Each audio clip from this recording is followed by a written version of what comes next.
Python is a popular programming language that is relatively easy to learn for beginners. Here are some steps you can take to start learning Python programming.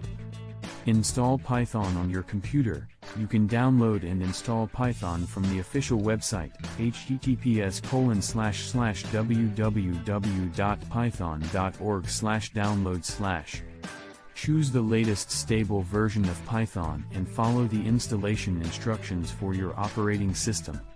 Choose an integrated development environment, IDE. An IDE is a software application that provides an environment to write, test, and debug your code. Some popular IDEs for Python are PyCharm, Spyder, and Idle. Learn the basic syntax. Once you have your IDE set up, it's time to start learning the basics of Python syntax.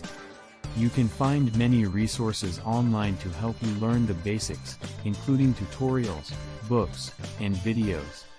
Practice writing code. As you learn the basics, start practicing writing simple programs.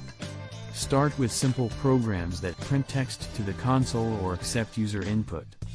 Learn more advanced topics. As you become more comfortable with Python, you can start learning more advanced topics such as object-oriented programming, data structures, and algorithms.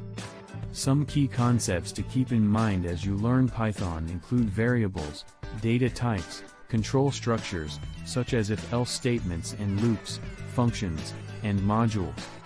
Overall, the best way to learn Python is to practice writing code regularly. Start with small projects and gradually work your way up to more complex programs. Don't be afraid to ask for help when you get stuck, and take advantage of the many resources available online to help you learn.